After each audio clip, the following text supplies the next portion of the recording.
Alors, bienvenue à cette deuxième partie de ma vidéo que j'ai faite tout à l'heure. Fait que si vous n'avez pas vu la première vidéo, je vous invite à la visionner. Puis, dans cette deuxième partie, ben, ça a encore frappé à la porte pour que je vous donne un exemple de ce que je vous partageais tout à l'heure. Un exemple de transcender une blessure, c'est quoi? Hmm? Transcender une blessure, ça veut pas dire la nier, l'oublier ou tu sais, justement, faire comme si qu'elle n'était pas arrivée. Transcender une blessure, ça veut dire la percevoir autrement. Puis, maintenant, qu'à partir de maintenant, elle ne définit plus ta vie, elle ne définit plus qui tu es. C'est que tu vois au-delà de l'expérience et t'autorises maintenant à passer à autre chose. C'est ça, transcender la blessure.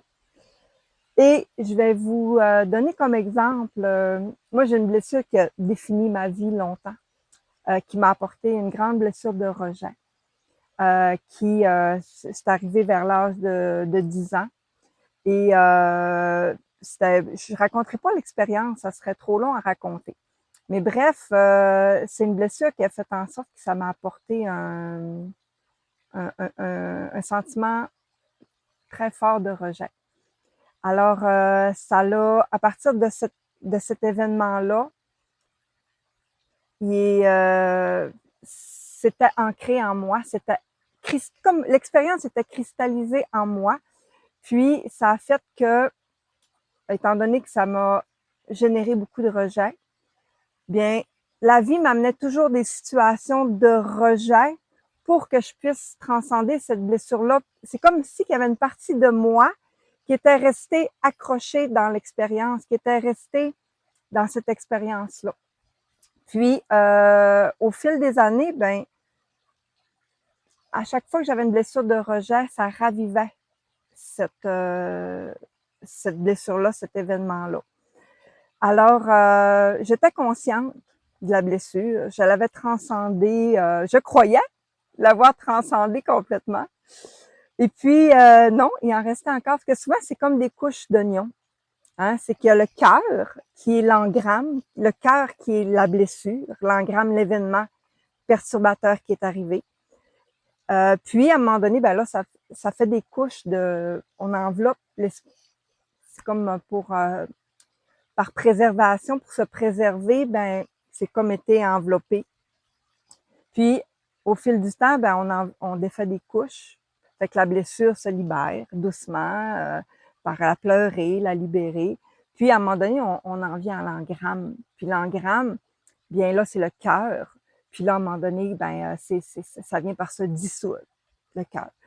Et puis, dernièrement, bien, il est arrivé dans ma vie, écoutez les signes. Soyez à l'écoute des signes.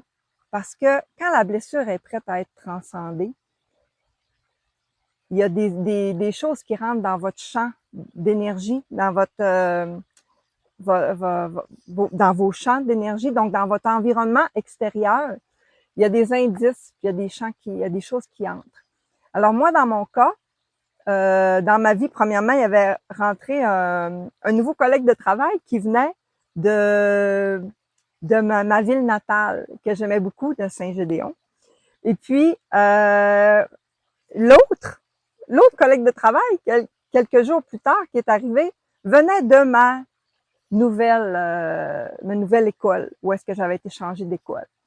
Fait que donc, les deux événements ont fait, oh, OK, parfait. Et il est arrivé un événement qui avait la même nature vibratoire que mon traumatisme, puis qui a vraiment réveillé mon sentiment de rejet.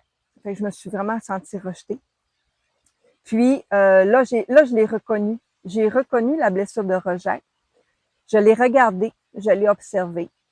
J'ai observé les événements. OK, les deux personnes qui viennent dans le fond, les deux contrastes de les villes où est-ce que c'est arrivé.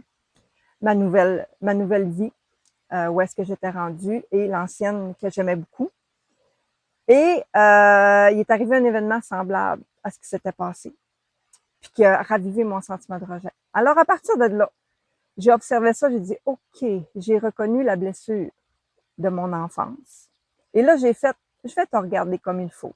Attends, je vais te regarder comme il faut. Alors, ce que j'ai fait, j'ai été comme un observateur, comme si je regardais une pièce de théâtre. J'ai regardé, OK, est arrivé l'événement, est arrivé ça dans ma vie, c'est arrivé, je peux pas le changer. Et j'ai regardé la petite fille de 10 ans blessée. Euh, je l'ai accueillie. Je l'ai même serrée dans mes bras virtuellement. Puis, j'ai regardé, j'ai observé les acteurs de cette scène-là traumatique. Puis, j'ai reconnu que eux aussi, ils ont leurs blessures par rapport à leur bagage de vie. Puis leur intention n'était pas du tout de me blesser, pas du tout.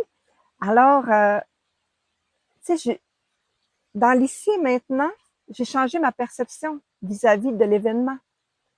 Puis donc, ça, ça dédramatise et ça décristallise tout ce qui était cristallisé dans mes champs d'énergie, puis ça libère les mémoires. Ça libère le traumatisme et les mémoires. C'est encore là. Je veux dire, l'événement est là, mais je le perçois de manière différente, puis je l'ai pacifié. J'ai pacifié les mémoires. Fait qu'en fait, c'est ça que je vous invite à faire. Quand que je dis vous libérez de vos passés, vous transcendez vos blessures, c'est ça. Parce que quand c'est dans nos champs d'énergie, quand on est porteur dans nos champs d'énergie d'une blessure, ben par loi de résonance, ça va faire comme un aimant, puis la vie va nous amener à nous d'autres événements qui ont la même signature vibratoire, la même énergie, pour qu'on puisse, une fois pour toutes, guérir ces blessures-là, puis les transcender. Alors, fuyez-les pas, balayez-les pas du revers de la main. Non. Regardez-les, observez-les, accueillez-les, changez votre perception sur ces événements-là, puis faites la paix avec pour ouvrir l'espace et faire entrer du nouveau dans votre vie. C'est ce que je vous souhaite. Et je vous embrasse. Bye.